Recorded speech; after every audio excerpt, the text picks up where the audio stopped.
everyone. This is Lori McIntosh with Rustic Ranches Real Estate. And I'm extremely excited today because we're talking about one of my favorite topics, mezcal and tequila. Well, all things liquor, really. Yes, And all there's things. wine behind us, so we could go there too, but this is going to be a semi-short video. We don't want to go on forever because it could get ugly with talking about all these products that you have. Yes, Anyway, potentially. so this guy right here next to me, his name is Drew Garrison, and he is a liquor specialist. Yeah, Let's expand on it's that. always the toughest part, or in my very privileged life of like how do I properly identify myself? And so it always varies. So it's like sometimes it's spirits broker, sometimes it's agave enthusiast. I got called an agave merchant the other day, so that was Agave merchant. yeah, so that was fun. But basically, what I do is I sell alcohol to bars, restaurants, liquor stores, retailers, all the fun stuff. So that's what I get to do, and then hang out and meet new cool people. Not only through Rotary, but then also at my favorite bottle shops. So it's good Yes. times. Yeah, that's true. Unfortunately, I'm a fan of a lot of bottle shops. I never called them that, but it's not unfortunate. It's great. I feel very lucky. Well, that's like the difference. Like so you have liquor stores and you have bottle shops, and the way that I always like distinguish between the two is liquor stores will have buckets of Fireball, and then usually like the Rhino pills up front, and bottle shops don't. So that's how you know the difference between whether you're at a bottle shop or whether you're at a liquor store. So, Okay. and they're both great. There's nothing wrong with it, but that to me, that's the dividing line. All right. Is Yeah. yeah, So the bottle shop that I like has like green chartreuse in a little bottle where you can make yeah, fancy cocktails, or yeah, a little kit for an old fashioned with Maker's Mark and totally. that kind of thing. Which that's a great. That just knows you're getting something quality. You Yes. know, And my favorite is tequila decorated in ceramic hand painted bottles. yeah. Well, I mean, it when you have something that's beautiful, that's also fun to drink. It's kind of like a double whammy of awesome, right? Right. So, Double whammy of awesomeness. yes, I agree. I agree. So, Drew, how did you get in this business? So it's actually kind of random. I used to actually be in mortgages, and yeah, That drove you to this. yeah, Okay, it did. okay, that It makes did. sense. And so this was probably 12, 13 years ago, and I didn't want to do it anymore. Just didn't enjoy it as much as I thought I was going to. And so I started thinking back through my past. I was like, well, what did I really enjoy doing? And at one point, I was a food and beverage director for a minor league baseball team in Southern California. And so I was like, well, I love doing that. Like maybe I can get into beer sales. And then just kind of started this process of trying to interview with every alcohol brand, beer brand that I could. And I eventually landed with this company called Diageo, which Gotcha. at the time I didn't know who they were, and I was also at my wits end with the whole interview process. I kept getting to the final interview, but never getting the job. And Diageo is actually the biggest spirits company in the world, and I didn't know that going in. So I kind of had a pretty like F it attitude, and they ended up really appreciating that about how I went about my interview. And then that just started me on this path that started with them, worked with them for a few years, and then went to a small company, then went to a smaller company, and then in January of this year started my own brokerage. So that was kind of like my path, but it was really just because I didn't want to be in mortgages anymore, and I wanted to do something which I perceived as fun, and fortunately I was right. It's been incredibly fun, and like my job is ridiculous. I can't believe that I people give me money to do what I do. It's really silly. Yeah. So you ever have to write a contract or worry about getting sued? Um, Not anymore. I mean, the threat of being sued, I feel like, just in today's world, is a threat for everybody. Right. So it doesn't really matter what. That's true, especially in California. Yeah. So I don't want to be like, no, of course not. But just also just the state of our community and things like that is sometimes when I hear of lawsuits and stuff, I'm more like, oh my god, you can get sued for that. So yeah. So hopefully, I never come across that. But yeah, Right. yeah, Yeah. So I have to say, I've met you at a tequila tasting, and it was, I wouldn't say it was brutal, but it was a little bit just because I tried all of them yeah, and I probably shouldn't have. yeah. But when it seems to me, you got to clarify this. Are you a tequila and mezcal expert? And if so, why? Why aren't you like why more so than say vodka or bourbon? So I read this thing a couple of years ago about agave where it's like, you truly know something when you realize how much you don't know. And that's how I feel about agave. I mean, I will say that between my various trips to Mexico, the different seminars I've been a part of, the trainings I've been to, like I'm definitely one of the more educated people on agave. And I also become very obsessed with kind of whatever I get into. Like that's just the type of personality that I have. And so my two areas of expert would be rum and agave. Um, I just feel like both of them are very misunderstood spirits. I love educating people. I love teaching. And so to be able to take two categories that people are obviously familiar with, but then like grossly misinformed on, it's fun to kind of point them in the right direction or just arm them with information because I think we've all been in situations where you go to a place like Total Wine and there's these, huge walls of spirits and it's really impressive, but you're like, what the hell do I get? And there's kind of things that you can do and stuff like that that can kind of point you in the right direction. I mean, at the end of the day, like a lot of people, when they look at drinking, it's a recreational thing, right? For me, it's my job. It's literally how I pay my bills. So I kind of have a different approach to it as well. When it comes to the tastings, like the one that you just mentioned, those are rough for anybody. On my side of the table, you're saying the same thing over and over and over again. And then eventually it does get to a point where your patrons are just kind of three sheets and it doesn't really matter what you say, on the flip side, in the position that you were in, you're trying to you're trying to make purchases in a somewhat altered state. I call it getting wineried. And what that is to mean is that like when you're drinking, you're having a good time, you're with your friends, the spirits are flowing, or you're at a winery, the same kind of thing, and then you take that bottle back to your home, and then like 3 weeks later, you're drinking it in your kitchen. You're kind of like, why isn't this as magical? Like this just doesn't make sense. And so It's happened before. yeah, so what I try to, so in my trainings and things like that, I try to tell people like the proper ways to taste and, so they kind of prevent that from happening. But in a situation like a big group tasting like we did that one time, there's pretty much nothing you can do outside of like you can spit, but then people don't want to do that. First of all, it doesn't look very graceful. Like nobody spits like in a way that like looks good, right? And I've seen every version of it. I've been a wine rep before. Yeah. I had to taste her at noon and go Right. all day. So yeah, it's hard. It is hard and it never looks good. And then people, especially kind of like your consumers, they always look at it as like, oh, I don't want to waste it. It's kind of like you're not wasting it. It's just like it's okay to spit it out. It's okay to dump it. Like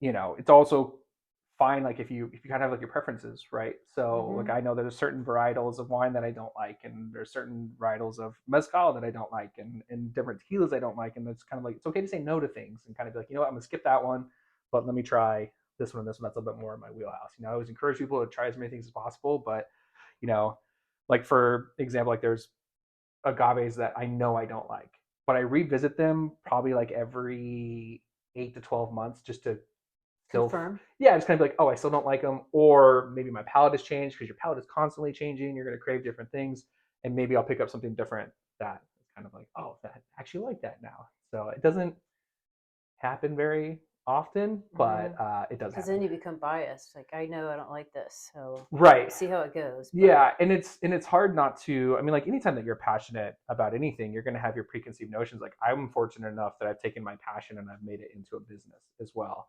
And I know that I have to be a little bit more careful about how I evaluate things because part of what I do is bringing things into the country and distribute them and stuff like that. And I know if I look at, so like in tequila, they have these nom numbers that basically explain like where that tequila, what distillery it came from in Mexico. And I have distilleries that I prefer, right?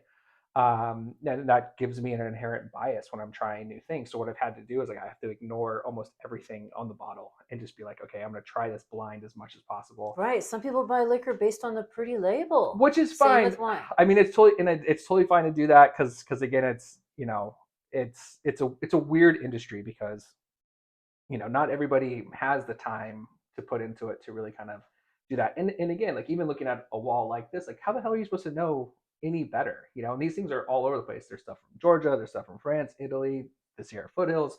It's really all over the place. And let's right? clarify, not Georgia, the state of yeah, States of America. The Republic of Georgia, so the European country. Yeah, because I know that just from tasting it in the past. Yeah, and it's some wild stuff. It's a lot of fun, but again, it's sometimes. I mean, I can tell you that, especially like this bottle right here, the Roger, like because it's got a cat on it, so it was like well, I'm buying that What one. if you hate cats? Then you get the one with dogs on. There's plenty of wine bottles with dogs on. I do drink a lot of wines with horses on them. Yeah, see, and so there's some things that you just can't turn off, right? Like Tampa Bay is really good. Well, it is. I agree. And so like with things like that, it's you almost feel bad because again, like you're like, I shouldn't be basing things off labels, but labels matter. I mean, it matters with these bottles. It matters with these bottles. Well, this is a pretty sexy bottle right here. I think so. I mean, I think they did a great job, and we've found a way to appeal to people and let them know it's like, hey, these are there's a lot of different things that go into bottlings like this, especially because mezcal is a pretty, like I said, misunderstood spirit. We should go there a little further. Mm-hmm. So you get to go to Mexico and you meet a lot of the makers that are in. Let's go straight to tequila in Tequila, Mexico, where they grow guave mostly and make tequila from it.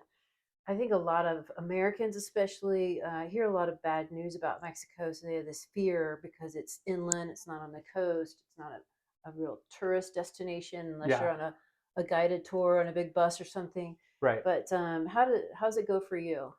So I think that like the interesting thing about that is that if you look at the most dangerous cities in Mexico, they're often the vacation destinations. Right? It's usually like the top 3 are usually the vacation spot.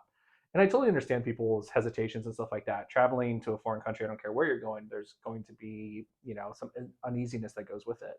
What I can say about going down to Mexico for myself, and, I've been to places that have like the travel advisories and things like that, is, just don't act like a jackass. If you're going down with a group, like I do recommend, like, kind of keep your group small, because sometimes the bigger groups do tend to be targeted a little bit more by some nefarious means. But in my experience, even with like, you go down with the right people and you don't act like a jackass, like you're going to be fine.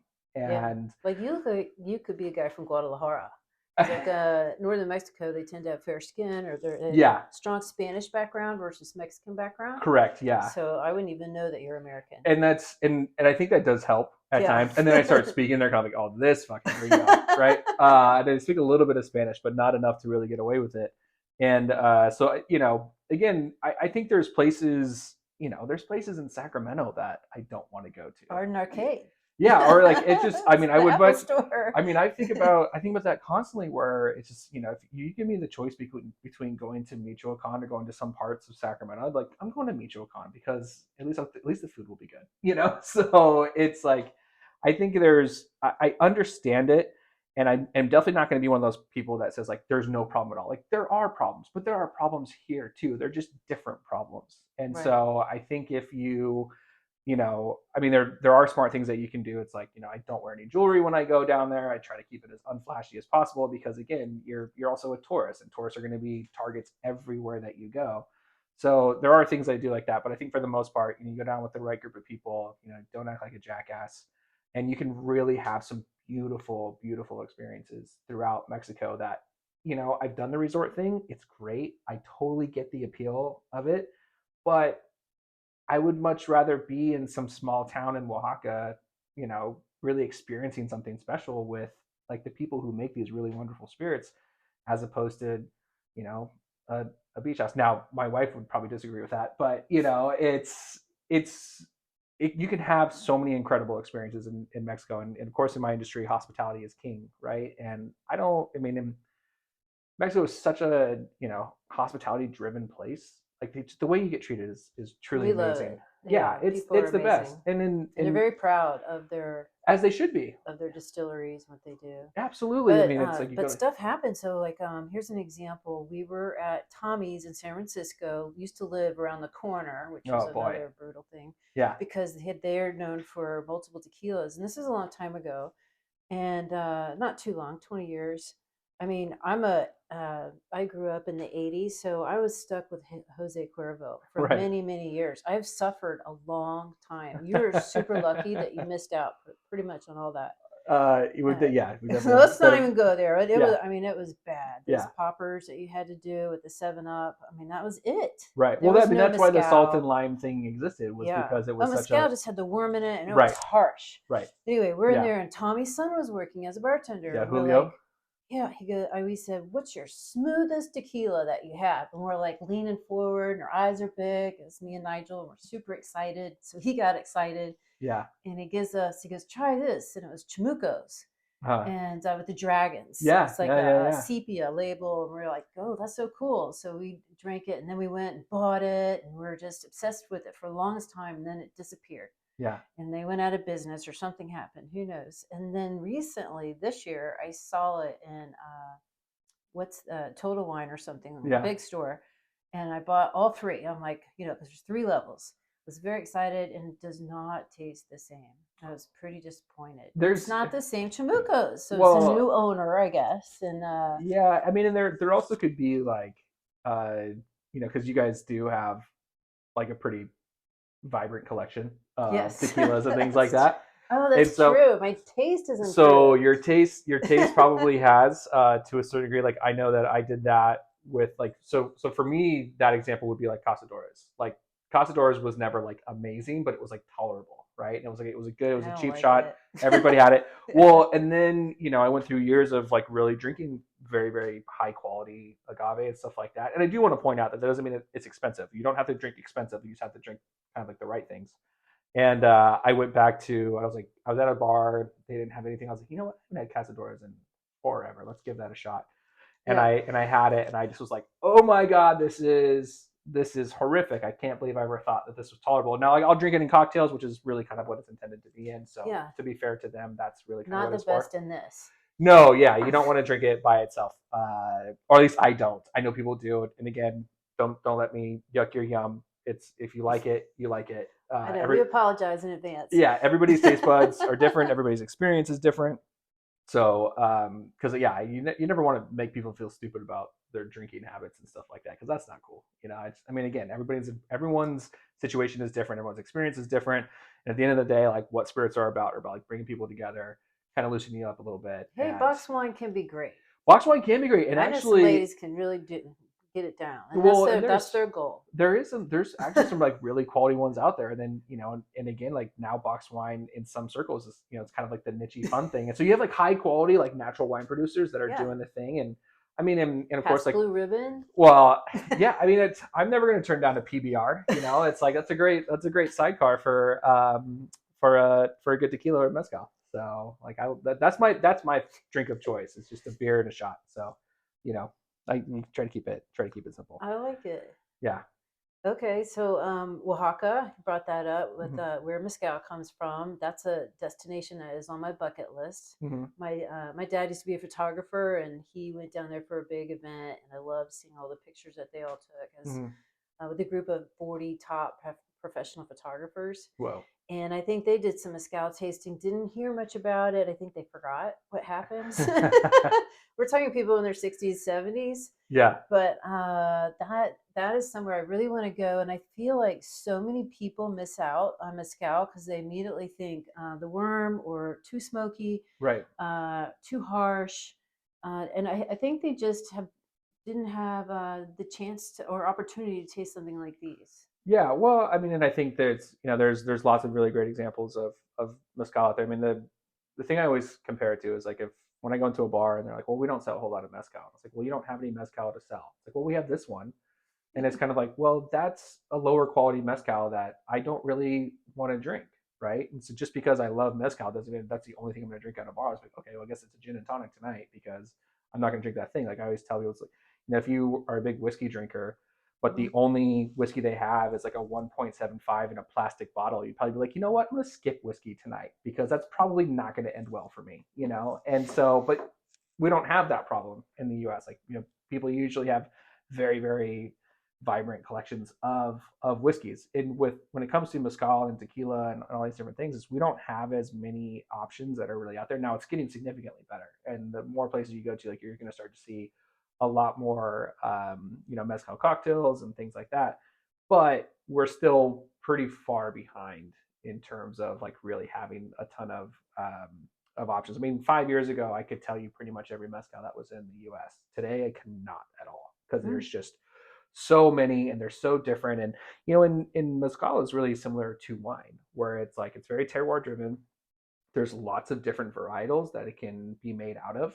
So like when someone's like, well, I don't like mezcal, it's like, well, do you not like the ones that are cooked in copper pot, or is it clay, or the ones from Oaxaca or from Durango? Like, which ones do you not Oh, like? Durango. Yeah, and so like the list goes, so it goes on and on of all the different potential changes. I mean, like these three, just for example, they're all made exactly the same way by the same person, but they taste completely different because the agave that it comes from is very different. It's like having a Cabernet versus a Pinot Grigio. Like those are technically they're both wines, right? Yeah, very but different. but they are very different when you're drinking them, and that's the same thing with mezcal. And yeah, like anything else, there's some very harsh examples of it out there that have turned a lot of people off from the category, and I totally understand that and respect it. But that's also one of the reasons that I have a job now, is because I get to upset those preconceived notions and things like that by just what we call like liquid to lips. Like as soon as you try it, you're kind of like, oh, this doesn't suck at all, this is great. So it's just, but Let's it's try it. okay. All right, so I know you've had this one for sure. Mm-hmm. So we're going to pour you some salmiakka because I don't know if you've had this one yet. Okay. Or if you have, actually you might have, but this is just a fun one. We might have bought a bottle. Okay. Who knows? Well, we're going to drink this there's one. actually a tasting tonight at 5.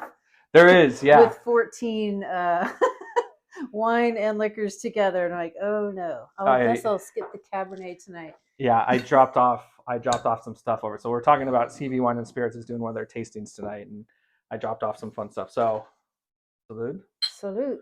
Oh, did you look me in the eye? Sure did. Okay. Just want to make sure, because that would be bad luck, right? Well, we don't want that. So, again, this is just like one of those things. Like this tastes completely different. The Salmiana, it's a really rad, aggressive-looking agave plant that usually they use it for pulque production, which is kind of like an agave sap beer. But in this situation, they do the traditional style where they cut off all the pencas, which are the leaves of the agave, and then roast it for a few days.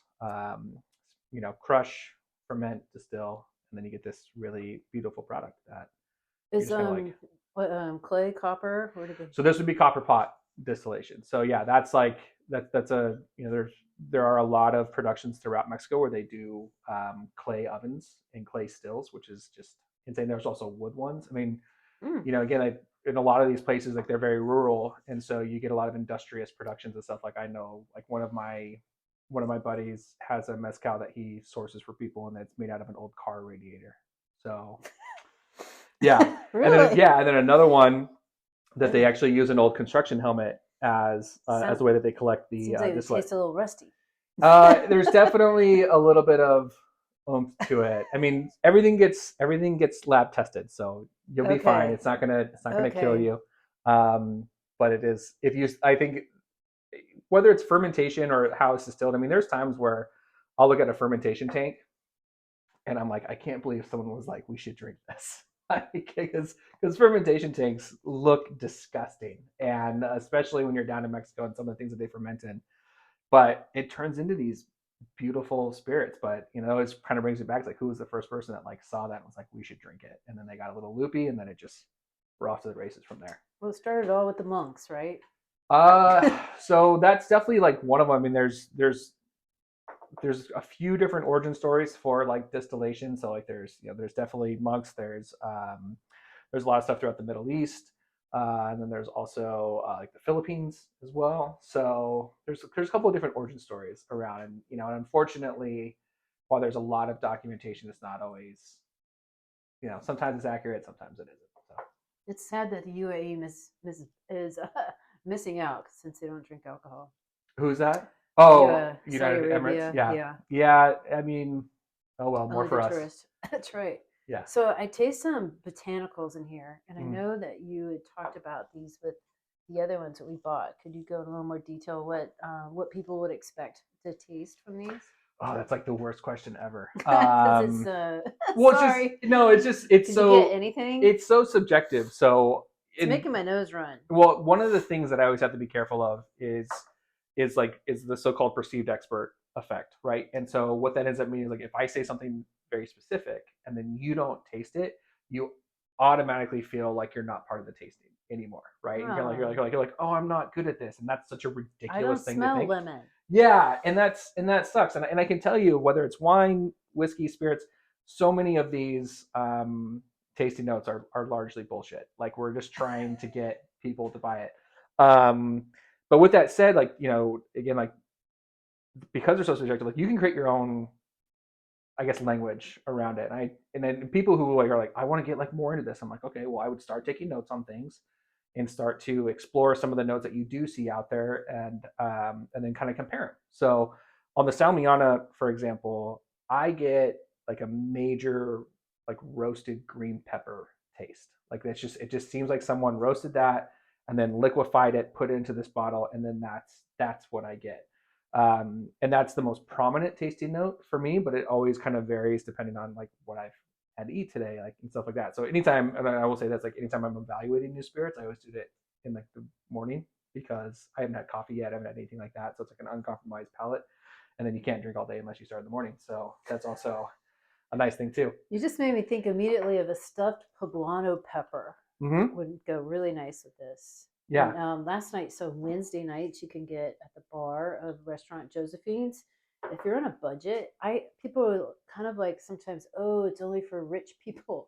And it's like the burger costs the same there as it does at Auburn Ale House now, today. Right. Before, in the past it didn't, but now it does due to food inflation. Yeah. But they have this fried chicken sandwich with the pickle and coleslaw, and like they give you like a bucket of fries on the stuffed on this little china plate. And I got the Oaxacan, I think it's Matchbox or something cocktail, and I don't know what their mezcal is. I love their cocktails, and to me it didn't really matter because they put so many little special things in there that I wasn't tasting it like this. Yeah, Josephine's is absolutely incredible. Do you sell them mezcal? So oddly enough, because I was thinking about like some of the pre-questions they get sent me earlier. It's like, why do you come to Auburn and stuff like that? Because we moved here. Yeah, let's go there too. We moved here about a year and a half, maybe 2 years ago. We were living down in Rockland, so really not that far away from here. And 30 minutes. Yeah, but I was like finding myself doing more and more business in Auburn, and that was Josephine's, that was Carpe Vino or CB Wine and Spirits, that was Poor Choice as well, and I just kind of just found myself always wanting to be up here, and I just really really loved it. I mean, there's just such an amazing vibe throughout this entire town, and it's only gotten better since we've moved up. But then I come to find out, I was like, oh, my wife wants to move. Like, we just did a bunch of renovations on our old house, and she's like, I want to get out of here. We're just coming out of COVID, allegedly, or whatever. I don't really remember now. She's like, but I want to look at like a bigger house and stuff like that. And we'd actually given up by the time we found this place. So the first house we went to was in Auburn. And then we went and looked at a bunch of other different things, didn't really love anything, had kind of, like I said, just kind of given up. And then we got notification from one of our friends who was a realtor. It was like, hey, I have the perfect house for you, like talking to my wife. And I was down in San Francisco at a whiskey tasting. So I really, I wasn't able to go on the first day that they went. And my wife played it perfectly. Like, I come home Sunday and she kind of lets me just kind of decompress a little bit. And then she's like, hey, you want to go check out that house? I was like, yeah, that's fine. Because if she would have asked me like right when I walked in the door, I would have said no for sure. Yeah. And then we came up here and I was like, wow, this is amazing. We're right behind Old Town. So, we can now walk down to all those events. I can walk to CV Wine and Spirits, which I've done numerous times and stumbled back, and the Ale House and all those places as well. And we just fell in love with it. It was like, hey, there's personality here. There's a different type of culture up here as well. Like, Rockland is very cookie cutter, a lot of just kind of like suburb hell, kind of motif, like no real personality whatsoever. I mean, Auburn has that in spades, right? So it's really been like, I mean, I look at it, we knew we were looking for our forever home, and we were excited when we moved up here, but I think even if you asked us, like, we've completely underestimated how much we love it, because it really is one of the best places and areas, and just full of like, at least there's always something going on. Always something going on, and it's and there's like that's like a double-edged sword for me, because there's times where I'm like, after a long day, I'm coming home. I know, I've bugged you a bunch. And then it's like, and then I hit Old Town, and it's shut down for some other event. I'm like, shit, and I gotta go the long way, which is really like another minute or two. But you get as a person, and so then I'm kind of like, damn it, like I forgot this was going on today, or like today's a really good example. So we're recording this on a Thursday. We're a few days out from Christmas, and just like going to the gym this morning and doing a couple of things I had to do just around town. It was like a nightmare because there's just people everywhere because they're doing all their Yeah. last minute shopping, which I'm also obviously very excited about because I want it to be crazy on a Thursday afternoon.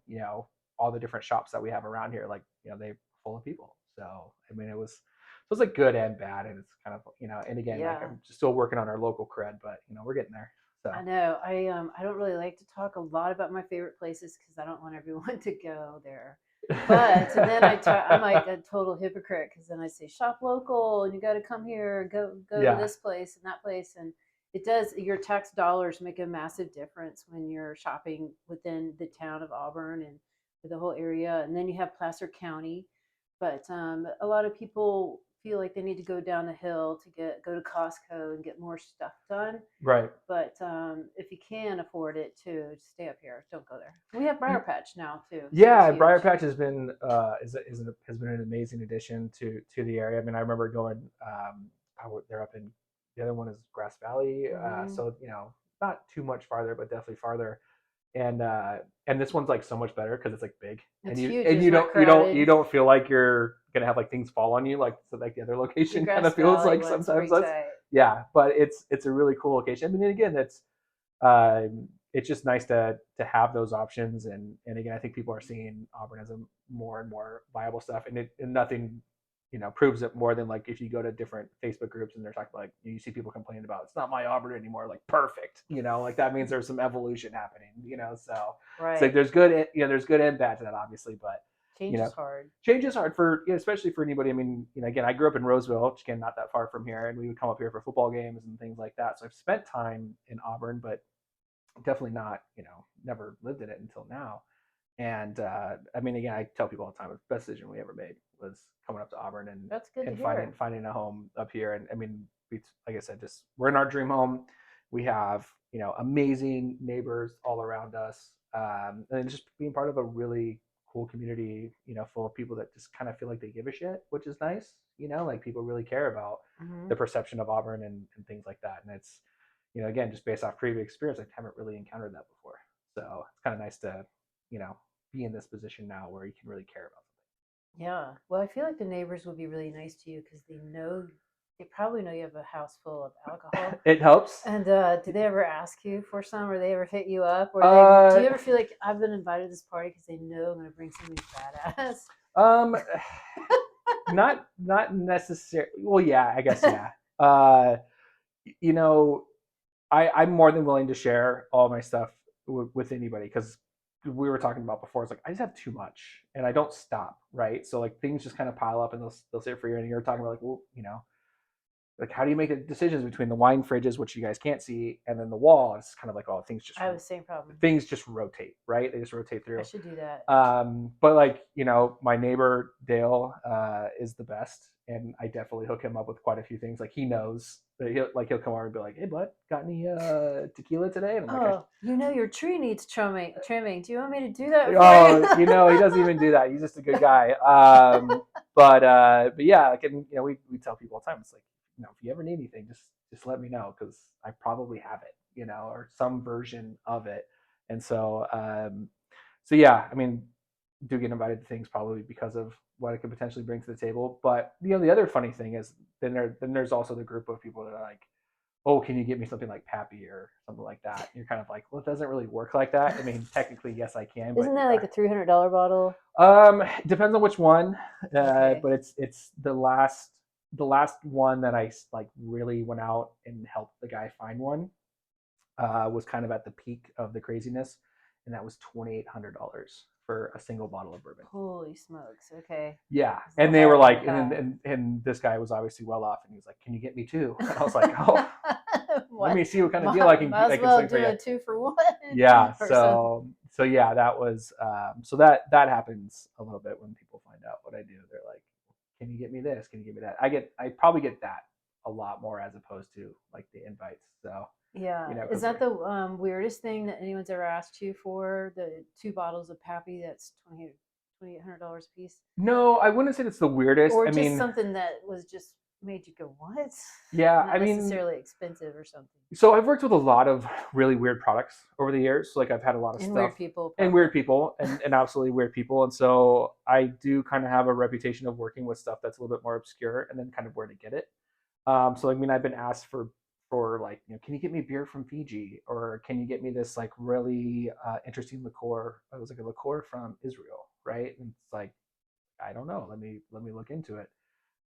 So there's stuff like that that happens, but I wouldn't say it's necessarily weird. I mean, I think the thing that is maybe the weirdest part, because I don't think this happens in any other industry, is like I'll meet somebody and they'll really like, oh man, so you sell whiskey and all this stuff. I'm like, yeah, that agave. Just like, you got to meet my buddy. Like, he's got so many whiskey. He's our whiskey expert in our group, and it's like the guy will have like 15 whiskeys, and it's like the most basic whiskey lineup.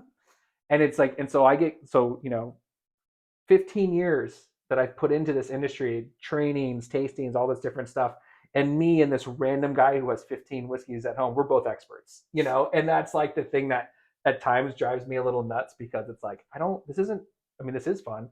Like, but I pay my bills with this, so we're not the same. And so I don't know if that happens in other things where, I don't know if somebody comes up to you and you're kind of like, oh, you're in real estate. I own a home.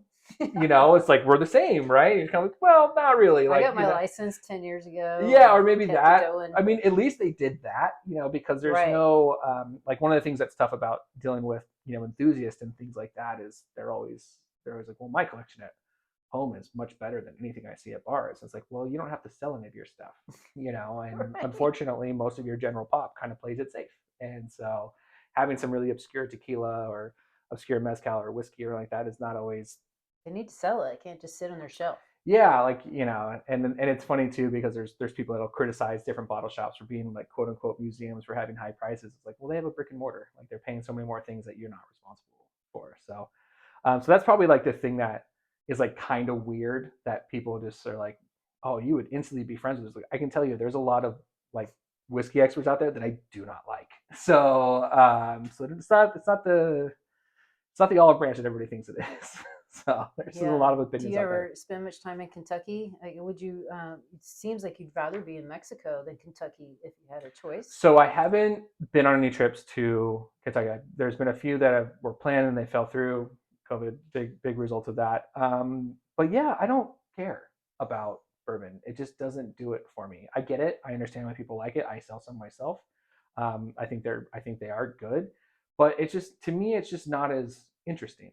And I think when you have the regulations that you have in place that get applied to bourbon, it doesn't allow for a tremendous amount of creativity, which I find largely boring. Whereas, again, there's so many differences and variances with tequilas and mezcals and other agave spirits and rums and things that I'm just more interested in. So yeah, I would much rather be in Mexico, 10 out of 10 times if given the choice between the two. I know tons of people that have gone and have had amazing experiences, and I definitely encourage people, like, if you're into bourbon, go see how it's made. Like, do the bourbon trail. Go to the bars around, Barstown and Lexington and all that fun stuff, because there's some really rad bars out there that I'd be probably more interested in going to the bars than I would be Yeah. to Just some of the learning more distillers. from a local bartender. I went to Ireland in July, Mm-hmm. and I was in Dublin, and went to the Guinness Storehouse, of course, because Yeah, that's my favorite beer. And I knew that once I drank it there in Ireland, I would hate it here. yeah, I didn't even like it in England, and Scotland was like a close second, but it still wasn't the same as it was in Dublin. yeah, And then I went. I didn't do the Jameson. I did. I think I did an all-encompassing whiskey tasting. yeah, And the only thing that really interested me was the fact that I'm half Scottish, yeah, and the history and the rival of oh, we spell it this way and the Scots spell it that way, and yeah, just learning about how long ago it was and how they evolved, and that was really cool. But it yeah. wasn't necessarily my favorite. It's not my favorite to taste Scotch, and but I'm just like you. I really prefer tequila, and now I've evolved into mezcals probably about 6, 7 years ago. Yeah. I don't know why that time frame, but I think I just started noticing more different ones coming out. Well, I think it's And bartenders willing to make a spicy cocktail that you know what it was? It was Mexico. Duh. Just go in there, and then they're like, "Here, try this. You don't have to get not spicy, but smoky." right. We have some that aren't like gonna just Or like blow out your palate or yeah, anything. Yeah. and that really opened our eyes. And that was in Sayulita, which is kind of like a mini Santa Cruz. Yeah. It's really touristy, but San Pancho is a little bit more isolated, older people, kind of boring compared to Sayulita, but a lot of knowledge there. Well, and again, I think it just like, to bring it back to kind of like the Irish thing. It's just anytime that you have like hands-on experience, it's going to change your perception of what that is. Like it's like you got winery, it's like it's hard to drink Guinness at the Guinness factory and then be like, okay, now I'm going to have it at home in my kitchen. Like it's such a different experience because it's part of that whole day. And I do think that that's like one of the things that I've been good at is kind of giving people different talking points, because ultimately, like, my hope is that you buy something, you have friends over, and you're able to regurgitate some of those things that I might have taught you, right? And so now your friends are like, oh, that's really cool, that's really interesting, and so now you're kind of like, yeah, it's fun to share this knowledge and to have these little tidbits where, again, at the end of the day, we're not curing cancer, we're not rocket scientists, like it's booze, like we're having fun with booze. You're curing COVID. I mean, just think of all the people that were suffering at home. I think alcohol use has increased. That's why CV didn't open the restaurant, because now they don't have to. Because during COVID they had the shop open and people were hitting them up like constantly. It's true. Way more so, right? It was pretty ridiculous. I mean, especially for the first month. I mean, my industry was really kind of treated as the scapegoats, especially here in California, where they were shutting down all these restaurants and doing all these different things, and and again, like, everybody was pretty much flying blind, and you're trying to do the best that you can, but obviously, with the lack of representation that we have as an industry, kind of on a political side, we really kind of got thrown underneath the bus and blamed for a lot of things, which is really unfortunate. And there's a lot of places that just didn't survive that, and are continuing to struggle now. But there was a huge uptick, and again, for that first month, after kind of the unknown, when people started to redirect all their money that were going out for dinners and vacations and things like that, and they were just building this ridiculous back bars, or these home bars. I mean, I have clients of mine. Yeah, well, I mean, I have clients that they went from 5 or 6 bottles to 150, 200, 300 bottles. God. And it's so funny because it's like, even during the time, like, you kind of feel bad because you're just like, stop buying stuff, like start trading samples or do something like that so you can continue to try new things. But the fortunate part is, like, with the spirits, at least when you open those, they do have a longer shelf life than like a wine. As soon as you pop open a wine, it's a ticking time bomb. Like, I don't even care if you Corbin it, because I don't know, the first time. And the Corbin, just for people who don't know, is where it's kind of like this thief where you can just extract the wine out. We have one. And every time I use it, we ended like, screw it, just open the bottle. Yeah, well, but I used it all the time when I was a wine rep. It was great. Yeah, and it's good for, it's really, that's who it's intended for. But I mean, there were just certain wines that I used to sell that as soon as you Corbin it, you kind of ruined it.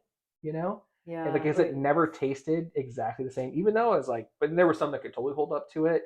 And I might have been because I was dealing with, like, more delicate fruits and wines and things like that. But I don't know, it was, yeah, I think the Corbin thing is definitely not a week. I mean, I'm thinking a couple days, it seems like. Yeah, and it was, and it was always, I remember I had one Corbin and I came across, and so I've always sold a lot of spirits predominantly, but I dabbled in wine here and there.